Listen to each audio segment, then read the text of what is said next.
Na última década, um fenômeno marcou uma verdadeira revolução no mundo todo. A popularização dos smartphones disponibilizou na palma das nossas mãos um mundo de informações e ferramentas cada vez mais essenciais. Bancos, lojas, serviços, conteúdo escolar, redes sociais, mensagens que chegam de uma ponta a outra em segundos. Quem tem acesso à internet hoje parece ter acesso a tudo. Até porque, com os avanços tecnológicos e as facilidades criadas para um mundo online, o que está fora da rede parece não estar no mundo. Com a pandemia do novo coronavírus, a necessidade de estar conectado se mostra ainda maior. Informações atualizadas, trabalho remoto, agendamentos, consultas médicas, acesso a benefícios. Se o mundo real parou, o mundo virtual se movimenta como nunca. Mas deixa de fora uma legião de excluídos digitais. Hoje nós vamos conversar sobre o impacto dessa exclusão na vida de milhões de brasileiros. Exclusão digital na pandemia é o assunto do Sala de Convidados que começa agora.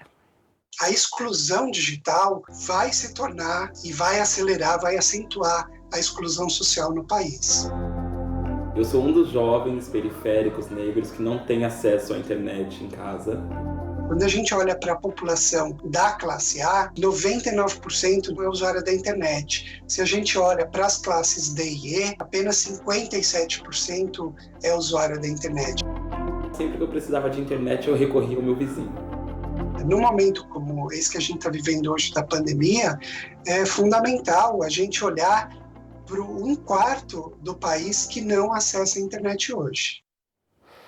Conversando comigo hoje pela internet sobre exclusão digital na pandemia, Demi Guetico, diretor-presidente do NIC-BR, Marina Pita, coordenadora do Intervozes, e Márcio Patusco, conselheiro do Clube de Engenharia e membro da coalizão Direitos na Rede. E a sua participação é fundamental para a nossa conversa. Quer contar para a gente da sua vivência ou mandar uma pergunta para os nossos convidados?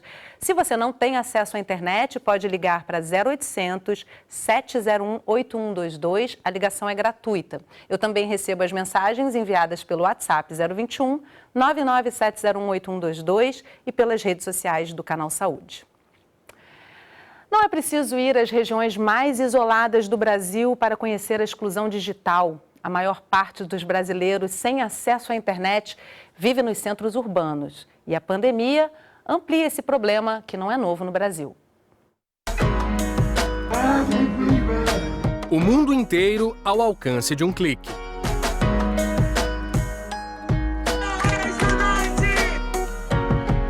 Tudo conectado, interligado, uma rede, teia, emaranhado de conexões que se espalham e se unem.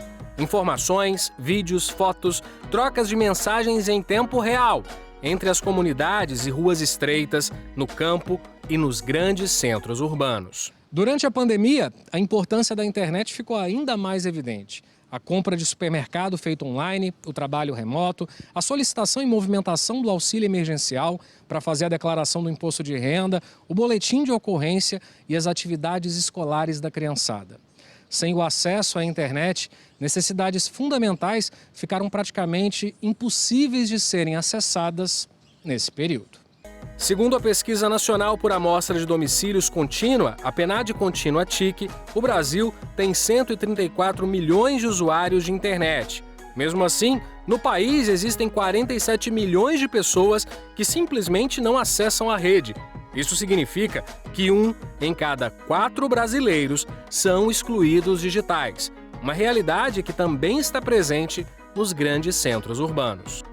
Apesar da porcentagem, da proporção de conexão na internet, de usuários de internet na área urbana ser de 77%, em termos absolutos, a gente ainda vê mais gente nas cidades, nas áreas urbanas, sem conexão à internet do que nas áreas rurais. Num momento como hoje, como esse que a gente está vivendo hoje da pandemia, é fundamental a gente olhar para 1/4 do país que não acessa a internet hoje. E dá para a gente entender melhor isso através dos números, quando a gente fala de acesso ou da falta dele. É só analisar os dados. A gente olhar as pessoas com nível de escolaridade até educação infantil somente, são 16% de usuários de internet. Fundamental, 60%. Né? Então, quem estudou até o fundamental, só 60% dessa população é usuário de internet. Entre as pessoas de nível superior, a internet é praticamente universal, né? 97%.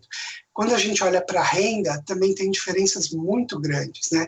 Quando a gente olha para a população da classe A, 99% dessa população é usuária da internet. Se a gente olha para as classes D e E, apenas 57% é usuária da internet. De acordo com a pesquisa feita pelo Centro Regional de Estudos para o Desenvolvimento da Sociedade da Informação, o CETIC.br, quase 42% das pessoas que não usam a internet não sabem acessar. Cerca de 35% dizem que não têm interesse. Para quase 12%, o serviço é caro. E 5,7% contam que o equipamento necessário para usar a internet, como por exemplo um celular, está fora do orçamento familiar. E de olho no plano, quem é que nunca recebeu aquela mensagem? Você atingiu 100% do seu pacote de dados. Pois é, a pessoa sabe que se ela clicar no link de uma notícia, ela vai abrir o navegador do celular dela. E ela vai ter que consumir os dados que muitas vezes ela não tem ou que ela tenta usar o mínimo possível, senão não vai dar até o fim do mês. Isso acaba prejudicando o acesso à informação. A gente está falando de uma parte da população que se informa pela manchete das notícias. Então, a possibilidade de você ter ou manchetes sensacionalistas, ou mesmo uma manchete que é falsa, mas que a pessoa não tem como verificar, porque ela não tem como abrir a própria notícia, ou não tem como checar com uma outra fonte se aquela notícia é verdadeira ou não. Essa opção de verificação da qualidade ou da veracidade da notícia é uma opção que não está dada para uma parte da população. Fábio Storino lembra que em muitas cidades brasileiras existem pontos públicos de internet. Mesmo assim, é preciso pensar em políticas públicas. A pandemia evidenciou desigualdades que podem se agravar ainda mais no futuro. A gente precisa pensar seriamente enquanto política pública, né, como é que a gente vai atrás dessas pessoas não conectadas, né, porque ainda que a gente consiga superar e voltar a uma normalidade ou algo mais parecido com isso no futuro, a importância crescente da internet é uma coisa sem volta, e a gente hoje está vivendo uma situação em que a exclusão digital vai se tornar e vai acelerar, vai acentuar a exclusão social no país. Demi, Marina, Márcio, muito obrigada pela presença de vocês comigo aqui através da internet. A gente está demonstrando aqui o quão importante é esse acesso para tudo nesse momento, né? E aí, Marina, para a gente começar fazendo uma discussão de base aqui, com relação ao acesso, ao chegar da internet nos espaços brasileiros. A gente primeiro tem um momento da internet de escada, passamos para a internet a cabo e depois vem o 4G, que aí sim populariza de fato esse acesso, né? Eu queria que você me trouxesse um panorama disso, em que medida esse acesso é democrático hoje no Brasil. Uma das coisas que a gente tem discutido muito no Intervozes é a gente falar não mais na dualidade entre acesso e desconexão, mas falar sobre acesso, desconexão e sobre tipos de acesso, né? Desigualdade no acesso. Isso tem muito a ver com o que você trouxe. A gente estava falando de uma expansão, por exemplo, da telefonia móvel, né? Que permite algum acesso à internet num período, digamos, de 3 meses. Então, a pessoa seria enquadrada numa pesquisa como uma pessoa que tem acesso à internet. Mas não necessariamente ela consegue ter um acesso de qualidade para o exercício da cidadania, né? Ela pode ter um acesso esporádico, um acesso bastante limitado a determinados aplicativos. Por que isso, né? Porque hoje a gente tem uma dificuldade de avançar nas políticas públicas de expansão das redes de conexão à internet que oferecem um serviço fixo. E a gente tem uma política de expansão das redes móveis que se dá a partir dos leilões de espectro. Então, quando a empresa de telefonia móvel, a Vivo, a Claro, a Oi e a TIM, elas vão ocupar uma nova faixa do espectro, elas precisam passar por um leilão. E nesse leilão realizado pela Anatel, nos últimos anos, a Anatel tem colocado, né, para você vencer o leilão, você tem que aceitar determinadas obrigações de cobertura. E isso tem sido uma medida importante em termos de política pública para a expansão. Agora, a gente não conseguiu a mesma capacidade de expandir a política pública para a conexão fixa, que nós sabemos que é de maior qualidade e permite uma navegação, custo-navegação melhor, digamos assim, porque até hoje as empresas não conseguiram implementar o modelo de franquia, que é o volume de navegação na banda larga fixa. Enquanto na banda larga móvel, você compra por volume de navegação, né? E não por tempo de conexão. Por exemplo, um mês de conexão você paga R$ 39,90, R$ 49,90. Então, essa é hoje uma diferença muito importante e a gente precisa olhar justamente para essas possibilidades de políticas públicas de expansão de rede fixa ou da conexão fixa. E aí, por que isso acontece? Porque no Brasil a gente considera que o serviço de conexão à internet ele é operado no regime privado. Então, fica a cabo das empresas, né, expandirem essa rede de acordo com seus interesses econômicos. E no caso da banda larga fixa, falta esse instrumento, por exemplo, que se conseguiu na banda larga móvel, né, que é fazer a política a partir do licenciamento de espectro.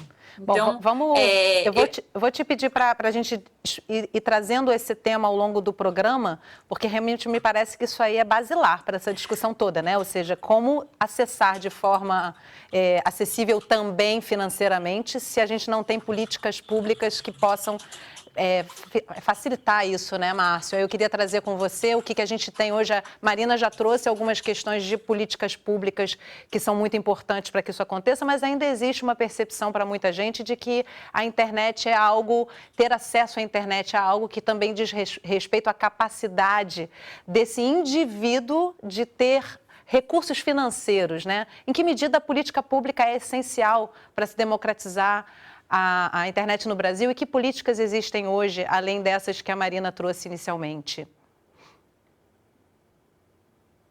Pois nós temos exemplos, né, de políticas públicas que fazem inclusão digital em outros países, né? E é muito interessante porque um país onde a internet está bem difundida, né, também identificou os mesmos problemas que nós temos aqui no Brasil, né? Os Estados Unidos têm 20 milhões de excluídos digitais e lá a agência deles, né, que é o FCC, Federal Communication, né, eles instituíram um fundo que chama-se Connect America. Esse fundo é exatamente para fazer inclusão digital.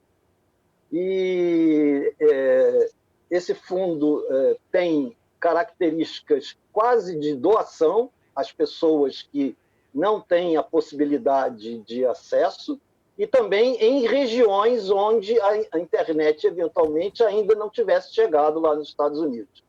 E nós temos aqui no Brasil exatamente um fundo para ser utilizado para universalização, que é o FUST, é o Fundo de Universalização do Serviço de Telecomunicações, que costumeiramente, né, por todos os governos que passaram pela agência e pelo Ministério, todos os governos contingenciaram esse fundo de universalização. Então, é um anacronismo grande sob o ponto de vista do entendimento da sociedade brasileira que a gente tenha um fundo e que a gente não consiga utilizá-lo de forma adequada para resolver o nosso problema de acesso, né? Então, este é um condicionamento importante, né? E também outras características, como incentivar a competição em banda larga. Nós temos muito poucos municípios que tenham competição efetiva na banda larga, né? Então, esta é uma outra medida, né, que se faz necessária no sentido de fazer com que as operadoras se interessem, né, tenham instalações efetivas feitas em outros municípios que não aqueles onde o lucro se dá com maior facilidade, né? A Marina falou em leilões de frequência, né? Isso é muito importante, que o leilão tenha obrigações de utilização de frequências em regiões onde não se tenha a internet estabelecida, né? Não seja essencialmente arrecadatório, mas que contenha algum tipo de obrigação de prestação do serviço, né? E essa é a situação que nós temos, né? É uma efetiva necessidade de políticas públicas que incentivem esse acesso à internet de uma forma geral. E aí a gente já tinha essa situação antes da pandemia, Demi, e você é um dos pioneiros da internet no Brasil, acompanhou todo esse progresso desde o início, desde os primórdios ali, e a gente de repente se dá frente a uma pandemia que urgencia essa popularização, essa democratização da internet, né? E uma das grandes questões que surge logo no começo da pandemia é se a internet brasileira daria conta desse acesso. Na sua opinião, está dando conta, está melhor do que se esperava? E como é que se faz essa democratização para realmente toda a população, inclusive essas mais vulneráveis que acabam não conseguindo acessar informações básicas, né? Então, obrigado pela pergunta, Yasmine, e obrigado a todos os participantes do painel. Bom, na verdade, nós tivemos logo no começo da pandemia essa preocupação, vários externaram a preocupação se a internet brasileira aguentaria ou não aguentaria, como seria isso aí. Eu, do lado do Nick, a gente tem uma visão mais técnica, mais infraestrutura do que acontece. E a gente se sentia razoavelmente seguro de que os que já estavam na rede conseguiriam se dar bem durante esse período, ou pelo menos conseguiriam se manter conectados adequadamente. E os números que nós vimos mostraram isso. Quer dizer, por exemplo, nós tivemos um crescimento em troca de tráfego internet, nos pontos de troca de tráfego. Nós temos uma boa estrutura de pontos de troca de tráfego que o Nick BR cuida. Nós tivemos um crescimento que nos colocou o ponto de tráfego de São Paulo como o primeiro do mundo. Quer dizer, nós temos o ponto de troca de tráfego mais ativo mundialmente. Isso aconteceu um mês atrás que passamos aí a Alemanha nesse aspecto. Então, nós temos uma estrutura boa que resiste a esses problemas, pelo menos ao nível de problemas que nós temos hoje, mas que certamente atende os que já estavam atendidos. Aí não há dúvida no que falou o Márcio e no que falou a Marina. Nós temos um quarto de excluídos, como mostra a TIC Domicílios aí do CETIC, também uma pesquisa que o Nick suporta. Então nós temos uma porção grande de excluídos do processo, mas os incluídos conseguiram se virar bem no processo. Só para pegar um ponto que a Marina falou e que eu queria reforçar também, nós, por exemplo, fizemos uma pesquisa painel Covid-19, verificando quais foram as formas de acesso mais usadas durante a pandemia. O telefone celular já estava em 99% antes, se mantém em 98%, quer dizer, o telefone celular é um acesso ubíquo, todo mundo usa o celular para acessar a internet de alguma forma ou outra.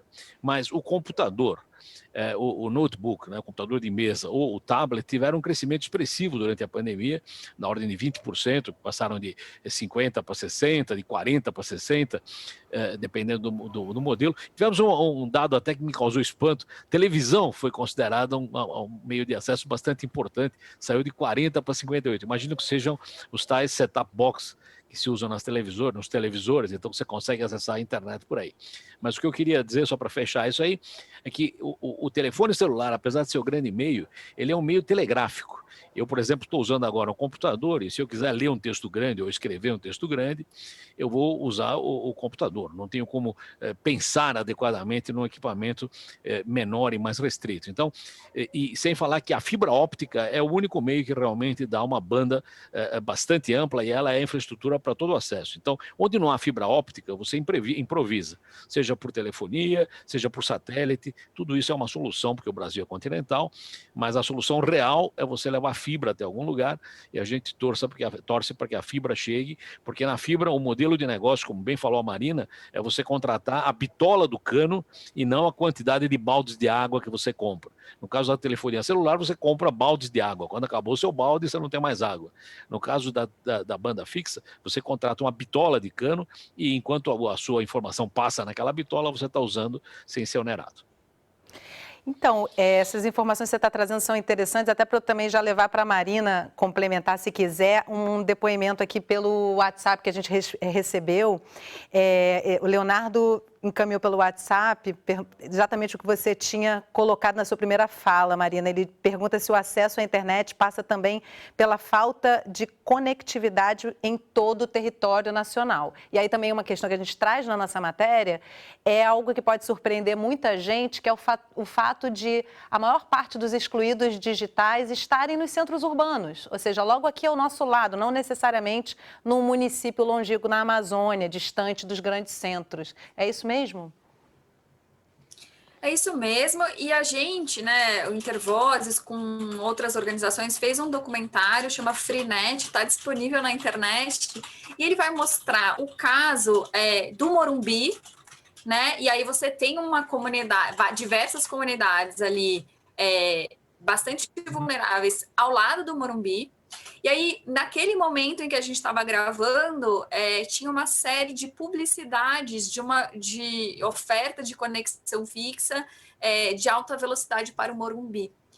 E o que você tinha na comunidade era só a possibilidade de fazer uma conexão de até 2 megabits por segundo e atrelado a um serviço de telefonia. E assim, digamos, é um lugar onde a infraestrutura de telecomunicações é altamente desenvolvida, mas o que não se chega ali é por uma questão econômica puramente, né? Assim, não há interesse econômico das empresas fazerem aquele último pedacinho de infraestrutura para conectar de uma forma de qualidade àquele território. E aí, claro, que há territórios em que você nem tem uma banda larga fixa sendo oferecida.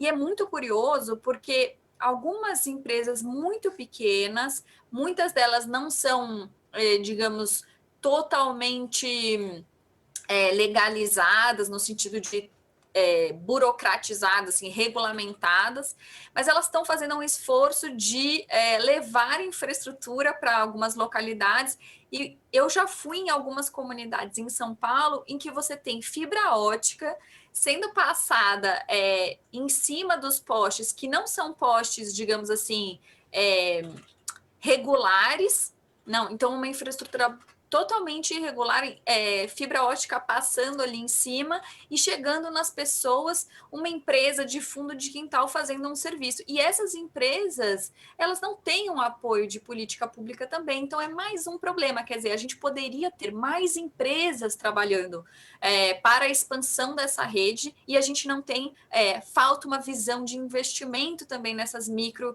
e pequenas empresas e médias empresas que poderiam fazer esse serviço. O que eu acho relevante aqui para concluir esse momento é que o Brasil fez um investimento em um satélite para conectar todo o Brasil. Nós colocamos um satélite em órbita, isso garante a possibilidade de você instalar equipamentos de recepção e ter uma conectividade com alguma qualidade e a um preço razoável em qualquer localidade do Brasil. Esse satélite, ele cobre todo o Brasil. Agora, nós estamos patinando em como usar esse satélite, como garantir essa conexão. Nós estamos falando que as unidades básicas de saúde do país não estão todas conectadas. E aí, nesse momento de pandemia, você fala como que o satélite já não conectou todas as unidades básicas de saúde, né? Assim, realmente chocante. A pandemia, na verdade, vem aguçar uma série de elementos importantes, principalmente quando se fala de exclusão social, né, Márcio? E aí eu queria trazer para você uma pergunta da Maria do Céu, pelo WhatsApp, ela diz que esses dados que todos nós estamos colocando aqui confundem um pouco. Sem querer ignorar os que não estão conectados, não me parece que o Brasil é tão excluído digitalmente assim. Ela pergunta se ela está errada. Eu acho que ela também traduz aí uma percepção de quem está muito bem conectado e que está em casa com acesso facilitado pela banda larga e não consegue realmente ter essa percepção de quem não tem esse acesso, Márcio. É verdade. A gente não pode esquecer que existem diferenças, os números mostram, né, que não existem, que existem diferenças muito grandes dos acessos regionais, né? Então, o Norte e o Nordeste é um abismo digital, a quantidade de acessos no Norte e Nordeste relacionados ao Sul e ao Sudeste. O Sul e o Sudeste estão muito mais bem servidos de acessos, né, de meios de acesso, do que a região Norte e Nordeste. Obviamente, sem deixar de citar que mesmo nas regiões bem servidas, nós temos núcleos de comunidades que não são bem servidas dessa infraestrutura de acesso. Mas em todo o Brasil existe uma diferença bastante grande, diferenças regionais bastante grandes de atendimento. Os números mostram isso claramente. Então, essa percepção é uma percepção de quem já está conectado e que vê uma possibilidade de acesso razoável dentro da sua comunidade, dentro do seu relacionamento. Mas o fato é que nós temos diferenças bastante grandes, tanto regionais como sociais. Isso, os estudos do CETIC mostram essa diferença bastante grande, que foi citada, inclusive, na introdução dessa nossa conversa, pelo depoimento dado por um membro do CETIC-BR. Daí a importância desse tipo de levantamento, né? A Marina queria comentar a fala do Márcio? Para a gente encerrar esse bloco, temos aí um minutinho pela frente. Super rápido, é porque a gente tem que pensar nas diversas desigualdades, como eu disse, né, para além da conexão e desconexão, dos tipos de conexão. Se você fica conectado 2 dias do seu mês, né, muito diferente de alguém que tem a conexão o tempo todo no seu celular, quando chega em casa, e pode assistir filmes, e pode participar de videoconferências, e o que exige uma conexão robusta, né? Mas, além disso, a gente tem uma questão que é o acesso aos dispositivos. Como o Demi estava falando, é muito diferente você ter acesso ao computador para você fazer atividades conectadas, o tipo de atividade que você vai conseguir realizar, do que você fazer atividades pelo celular. E o que a gente vê é que grande parte da população só tem acesso pelo celular. Então, o tipo de atividade que a pessoa consegue realizar com alguma facilidade é muito diferente. E aí tem um dado, inclusive, que fala sobre o acesso a celular e computador pela população negra, né? E aí inclusive, um dado do CETIC, né? E aí é que apenas 48% da população indígena e 55% das pessoas negras e 57% das pessoas pardas já utilizaram o computador pelo menos uma vez na vida. Olha só, dados incríveis. Demi, quer comentar para a gente encerrar o bloco? Só um lembrete que a gente, em geral, é ofuscado pelo glamour do 5G ou 4G e companhia, mas eu acho que, por exemplo, o Wi-Fi em áreas públicas, em praças, em centros, em comunidades, pode resolver muito bem um problema de conectividade sem você ficar olhando o taxímetro o tempo todo, quantos bytes já passaram, quantos bytes ainda tem. Então, não desprezar o poder do Wi-Fi em disseminação da internet em lugares mais, digamos, aglomerados, urbanos e fora do acesso normal. Demi, eu tinha uma pergunta exatamente nesse sentido para você, eu vou retomá-la no próximo bloco, porque realmente, com certeza, esse é um caminho, né? E a gente falar aí da qualidade desse Wi-Fi em áreas públicas, porque muitas vezes a gente não consegue acessar. Eu vou deixar esse suspense aí para a gente poder trazer esse assunto super importante para o nosso próximo bloco. E daqui a pouco, do auxílio emergencial ao trabalho remoto durante a pandemia, ter ou não ter conexão com a internet se tornou determinante para o acesso à renda. Não sai daí que a gente volta já.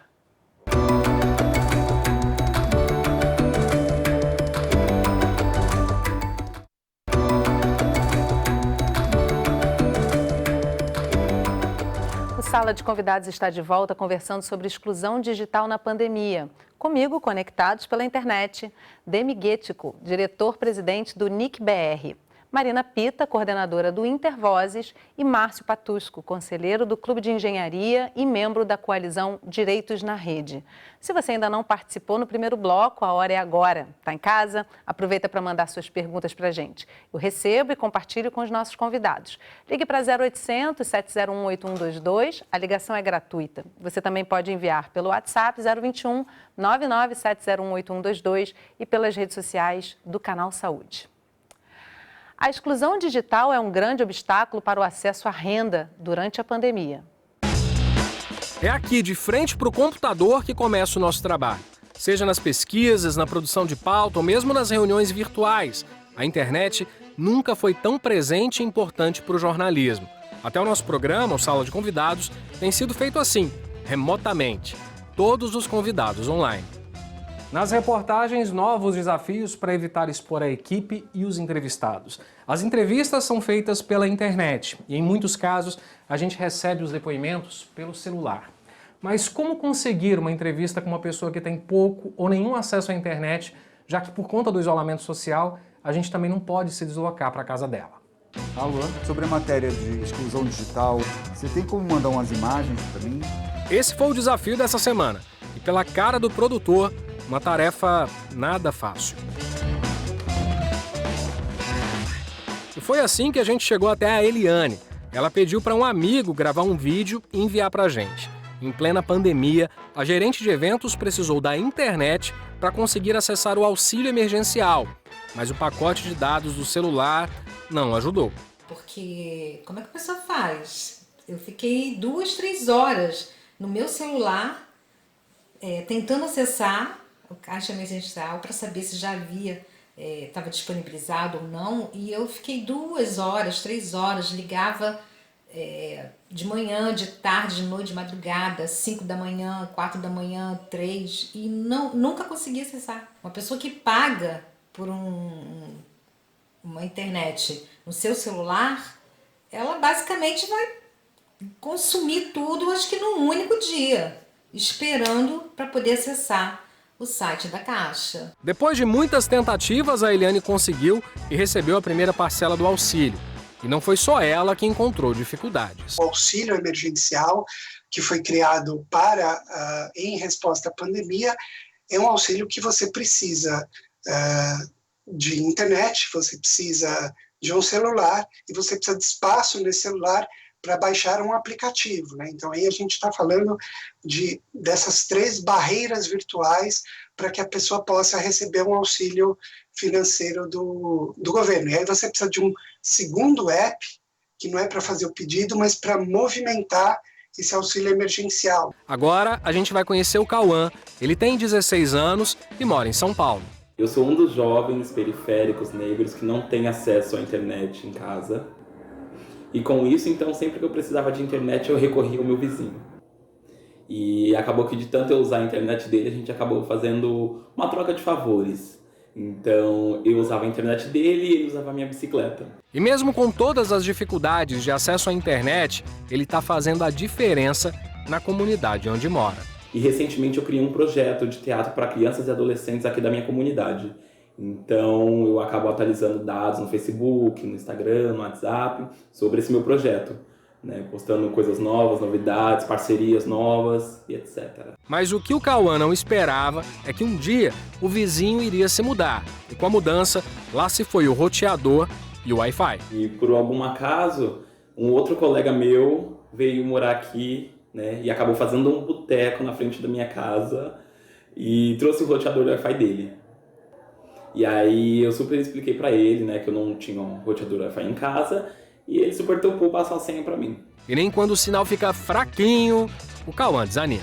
E às vezes o fato da internet ser fraca, eu não consigo postar direto nessas novidades, essas coisas novas que surgem na minha cabeça, essas ideias do nada. Então eu acabo anotando tudo num caderninho, e depois quando eu vejo que o sinal tá um pouco mais forte, eu corro pra postar no Facebook, nas redes sociais, no geral. Demi, eu vou retomar aqui a nossa conversa sobre o Wi-Fi público, porque quando eu vejo a história tanto do Cauã, né, quanto da Eliane, A gente percebe que o Wi-Fi público talvez solucionasse boa parte desses problemas, né? Eu queria que você explicasse para a gente como é que funciona essa distribuição de internet Wi-Fi em espaços públicos e qual é o desafio para que ela realmente funcione de forma a garantir um acesso completo desses dados. Então, o Wi-Fi é uma forma de acesso fixa, localizada, porém sem fio. Então, ele te permite um deslocamento numa área restrita, sem que você tenha que estar ligado fisicamente por um fio a algum lugar. Então, ele é um complemento muito bom ao acesso fixo local que você tem, por exemplo, na melhor forma possível, com fibra óptica ou com outra forma qualquer.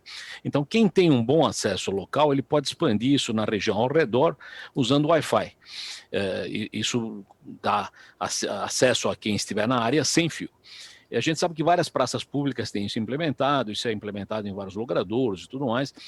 A qualidade vai depender de quanta banda você consegue disponibilizar naquele ponto de acesso e qual é a capacidade do ponto de acesso, porque evidentemente se você tiver uma aglomeração de pessoas lá, pode ser que você vai dividir a banda por todo aquele monte de gente e é capaz que o acesso fique pior. Então, como você mesmo deu como exemplo, se você vai em algum lugar que tem gente demais, talvez o acesso fique ruim, porque a banda alocada naquele ponto de acesso não é suficiente para atender todo mundo. Então, eu estou colocando isso como contraste, por exemplo, à telefonia móvel, que é um acesso móvel. Qual a diferença entre um móvel e o fixo? Quando eu estou, por exemplo, me deslocando e eu estou acessando via 4G ou telefonia qualquer, o meu acesso é perene, eu continuo acessando, apesar de estar mudando de uma célula para outra. Quer dizer, o acesso me acompanha no caminho. No caso do Wi-Fi, não. Se eu sair de uma célula Wi-Fi e for para outra, eu perco o acesso, tenho que refazer o acesso. Então, são duas tecnologias diferentes que se complementam e eu, particularmente, sou muito fã do Wi-Fi como uma forma de propagar a internet de uma forma barata e para áreas que não há cobertura adequada de outras tecnologias. Marina, o Cauã faz parte exatamente desse público que você citou, que é o maior excluído digital, que é a população negra periférica desse país. E você vê que ele vai numa solução muito criativa, trocar o Wi-Fi por bicicleta. É uma coisa super simpática que se pudesse estar na internet com facilidade, seria um exemplo que não é exatamente o ideal, né? O ideal seria ele ter acesso ao consumo desses dados sem fazer troca alguma, né?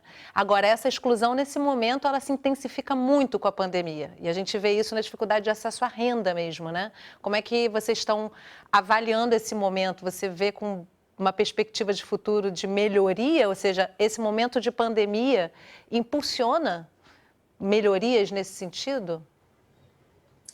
Olha, assim, só voltando que os casos são maravilhosos, né? A gente registrou um caso também nesse documentário Freenet, que são pessoas que elas compram a conexão, mas como elas não conseguem pagar por aquele acesso fixo, elas constroem uma rede que passa por muitas vielas para compartilhar com um membro da família que mora em outra viela. Então, contrata o serviço por uma família, mas divide com outros membros da família, né? Então, essa capacidade do brasileiro, a gente, né, demonstra muito o nível de necessidade dessa conexão, inclusive por conta da educação, né, e da saúde. Agora, esse momento da pandemia, ele evidencia essa necessidade, e uma das coisas que a gente tem expectativa, então, que se mova é justamente a possibilidade de usar o Fundo de Universalização dos Serviços de Telecomunicações, que o Márcio mencionou, para justamente fazer essa expansão. Temos defendido isso, né, junto aos parlamentares, que é preciso, nesse momento, observar para a urgência da alteração da lei do FUST, para que ele possa ser aplicado devidamente. E, inclusive, há projetos em tramitação já bastante avançados que permitiriam tanto a expansão das redes com fibra ótica, como o Demi trouxe, né, quanto a possibilidade de apoio em termos de financiamento para as pequenas empresas que levam a conexão no interior do Brasil, e a possibilidade de você ter um conselho multissetorial que fizesse o acompanhamento cotidiano desse uso dos recursos do FUST, para que não aconteça o que o Márcio também explicou, que é o governo usar os recursos, digamos, para o superávit primário e não empenhar o recurso na expansão do serviço de telecomunicação essencial, que é para isso que ele foi criado e é um tributo, né? Cada serviço tem um tributo que vai para esse fundo, né? Então, todos nós estamos pagando por isso, né? É essencial que nós olhemos também para como esse recurso está sendo aplicado, se ele está sendo aplicado para o devido fim. Se tiver mais um minutinho, a gente fez uma petição, né? Nós no Intervez, nós fizemos uma petição na Anatel para que garantisse, nesse momento de pandemia, que a franquia não fosse um limitador para o acesso à internet. Justamente entendendo que a maior parte da população faz um acesso por celular e que você tem esse limite de franquia, que é o que o Demi chamou de o balde de água. Então, que as empresas flexibilizassem esse modelo de negócio. Essa flexibilização do modelo de negócio de franquia se deu em diversas partes do mundo, inclusive nos Estados Unidos, onde o modelo de franquia está implementado na banda larga fixa, isso foi flexibilizado e diversos especialistas estão apontando que talvez leve ao fim do modelo da franquia na banda larga fixa, porque se comprovou que não faz o menor sentido em termos de necessidade operacional, de técnica, né? É puramente uma forma de você extrair mais valor explorando as pessoas. E para uma necessidade cada vez mais básica, né, Márcio? Porque, na verdade, esse acesso à internet hoje inclui vários direitos fundamentais, né? Inclusive o direito à informação no momento de pandemia. A gente também percebe que nesse momento de falta de acesso à internet significa exclusão ainda maior, né? E aí a gente é um desafio de cidadania.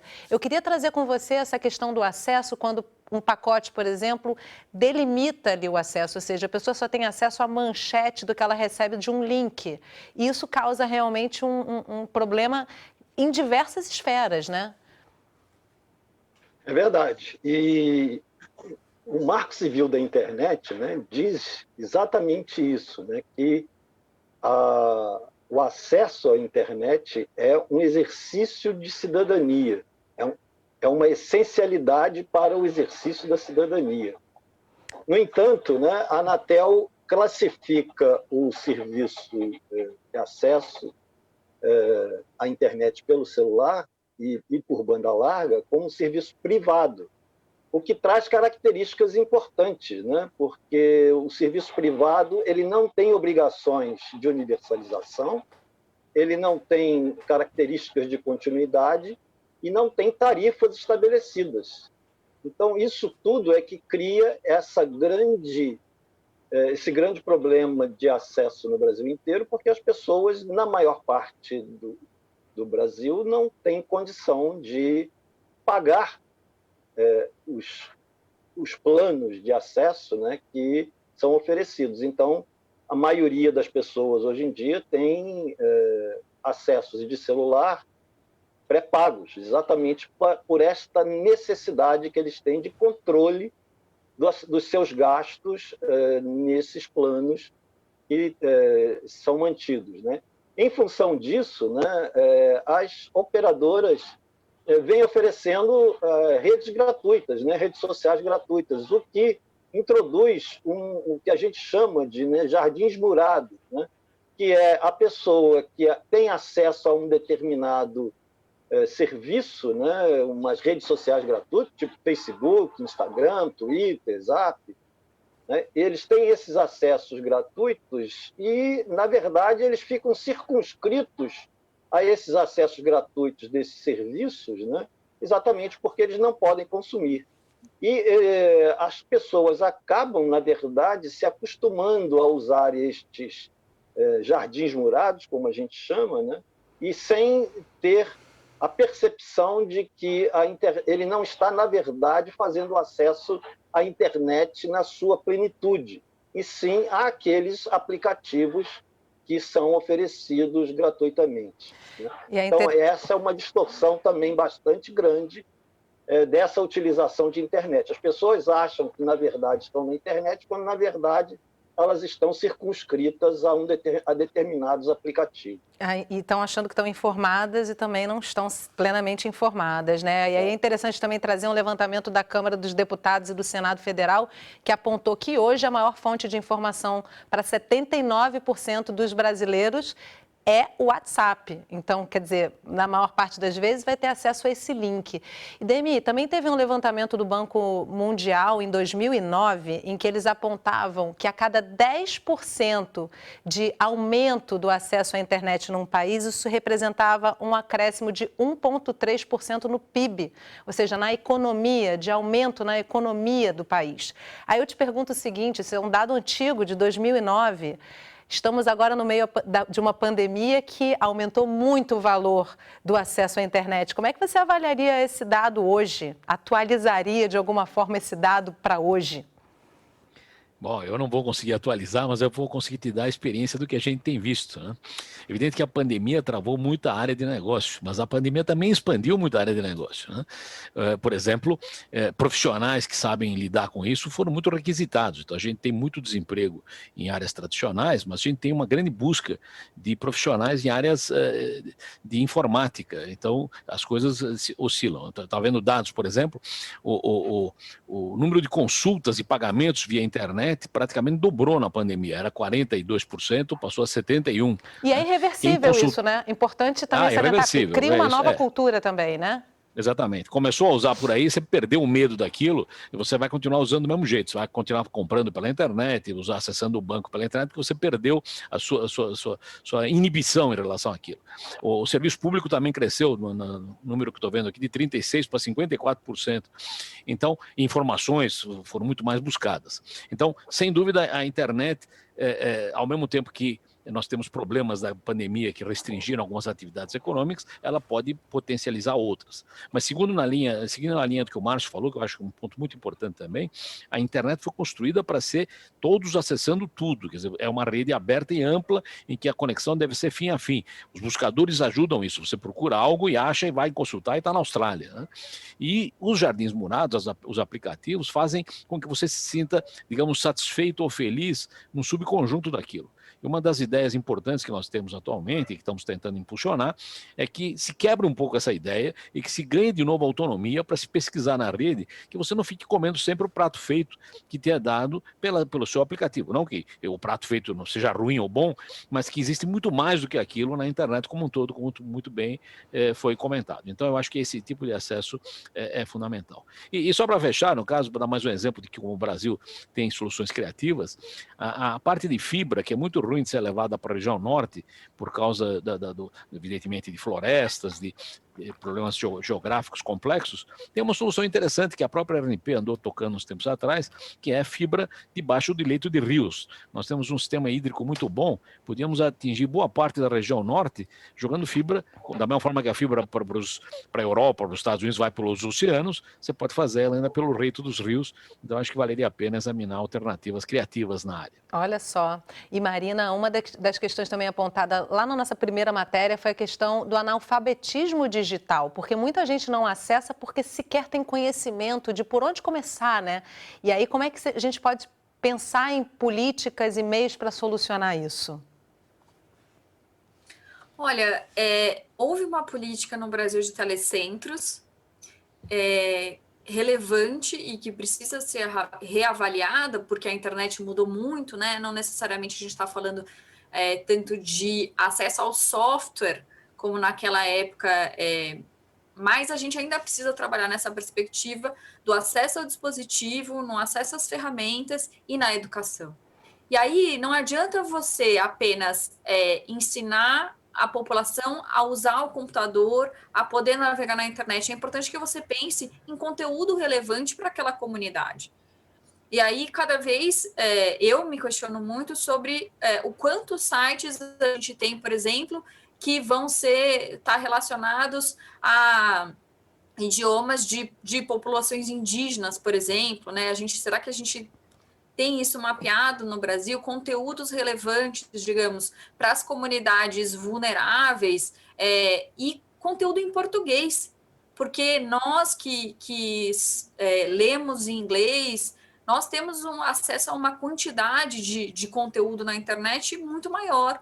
Agora, se você não tem acesso, se você não compreende bem o inglês, você tem uma barreira também para consumo de conteúdo, para aquela ferramenta te ser relevante, né? Então, acho que são desafios colocados para a educação, né? E a gente precisa falar sobre isso. Aí o Fundeb está para ser votado, acho que é importante olhar para isso também na educação formal, mas também na educação formal. Quer dizer, os telecentros poderiam ser um espaço de discussão sobre programação, né, de utilização da internet. Nós temos os Fab Labs, assim, digamos, em São Paulo, uma experiência interessante, em que além dessas questões de navegação, você tem experimentação de impressão 3D, então, que inclusive abre caminho para você trabalhar a educação de uma perspectiva de projeto, que é muito interessante, então não é uma perspectiva conteudista necessariamente,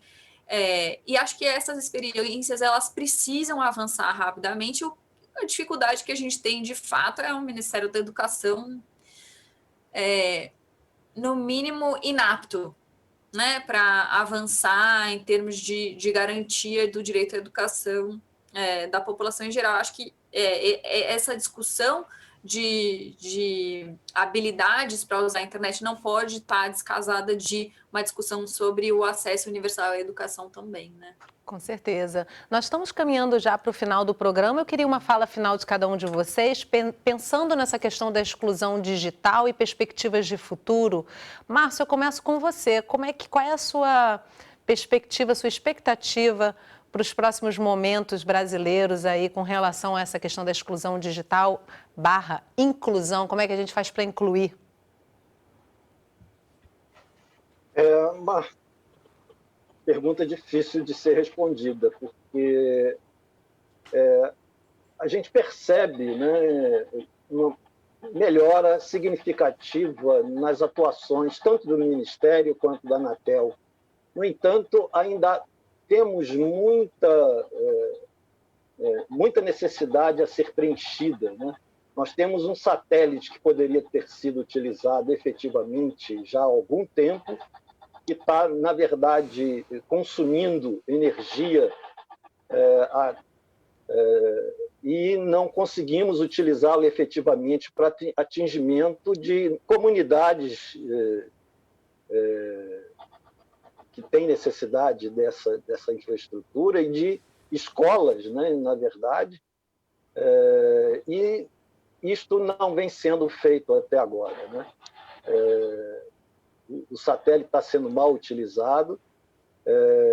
A Telebrás e o Ministério adotaram um caminho bastante diferente do início da utilização desse satélite e mudaram a sua característica, e com isso a gente perdeu uma capacidade bastante grande de atingimento de comunidades desfavorecidas e de escolas que são uma obrigação efetiva dos planos gerais de metas de universalização.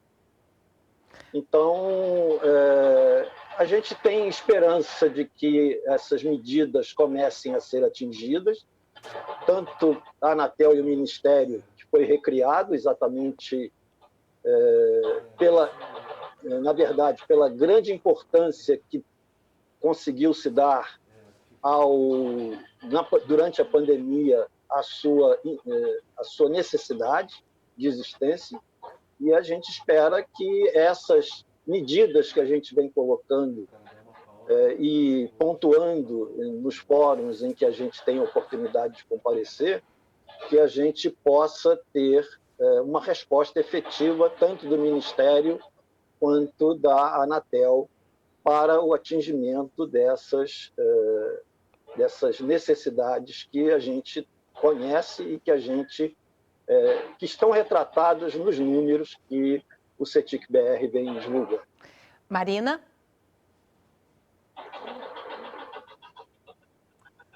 A minha expectativa é que a gente possa ser bastante responsável no sentido das discussões sobre eficiência do Estado, né, que estão, digamos assim, na ordem do dia, e aí isso significa informatização, digitalização de serviços, e isso significa que as pessoas precisam ter acesso à internet para exercerem a sua cidadania. Acho que não... se havia alguma dúvida em relação a isso, eu acho que as dúvidas elas precisam ser assim, completamente desmontadas nesse momento. É importante lembrar que para você conseguir uma consulta com um especialista no SUS, você fica numa fila de espera virtual, né, digital.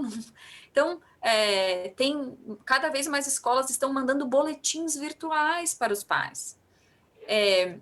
E aí, acho que é a hora de enfrentar também o debate do desenvolvimento de tecnologia no Brasil, no sentido de que toda essa criatividade brasileira para se virar nos 30, numa perspectiva de desigualdade brutal, ela podia estar sendo revertida em negócios, né? E acho que essas comunidades vulneráveis, elas têm muito a acrescentar nessa perspectiva de agregar em termos de conteúdo, em termos de funcionalidades, e é preciso investir nisso de forma urgente.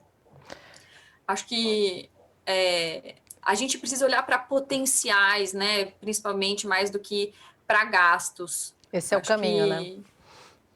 Uhum. Demi, eu termino com você. Muito bem. Eu achei que foi muito bom os pontos todos colocados. Sem dúvida, nós temos um gap crescendo, um valo crescendo entre os que têm e os que não têm acesso. Eu faria 2 comentários numa linha um pouco diferente, mas também levando a isso. Em primeiro lugar, certamente pequenos provedores têm trabalhado em regiões do Brasil, tentando conectar gente que não está conectada. A gente tem visto que a internet teve uma certa elasticidade, conseguimos aumentar as bandas e melhorar a conectividade dos que já estavam conectados. Os que não estavam, lamentavelmente, continuam se afastando disso, que é péssimo. E eu queria alertar que o pessoal que está conectado hoje, que está usando a internet tão intensamente como nós acabamos de ver na pandemia, tem que prestar atenção também em questões de segurança de dados, porque nós estamos com a LPGD para entrar no ar, torcendo para que ela entre no ar de uma vez por todas, e atualmente tem muito mais dados de brasileiros circulando na rede do que tinha antes. LPGD, você consulta Lei tudo de pela Proteção internet. de Dados, né? Só para quem está em casa saber. Isso. Lei Geral de Proteção de Dados, Sim. LGPD. Então, E o que nós vemos hoje é que tudo que você faz, a Marina acabou de comentar que você faz o SUS pela rede, então o seu estado de saúde andou da sua casa até o SUS e voltou. Então, se alguém está interceptando isso de alguma forma, e tem várias formas para isso, né, esses seus dados podem ser públicos. Então, nós temos que lembrar que essa nova realidade traz também novas preocupações. Quer dizer, o que antigamente era mais restrito, hoje está aberto a todos poderem tentar algum tipo de acesso. Então, sejamos cautelosos a isso, mas certamente nada disso impede que tenhamos muito mais esforço em conectar os brasileiros que ainda não estão na rede e que para eles é fundamental, como para nós também é fundamental, manter acesso às coisas. Inclusão na rede com proteção, né, Demi? Eu quero agradecer muitíssimo a participação de vocês e, com certeza, esperando que para um futuro próximo a gente não tenha outras pandemias, a gente possa ter uma inclusão social e digital cada vez maior para poder solucionar problemas do dia a dia nesses momentos de necessário isolamento, afastamento social. Muito obrigada. E obrigada a você que acompanhou a nossa conversa de hoje. Se você tem acesso à internet e quiser rever esse programa, entra no site do Canal Saúde. Lá você pode baixar e compartilhar esse conteúdo com quem você quiser. Cuide da sua saúde e, se puder, fique em casa. Eu encontro você na próxima semana. Até lá!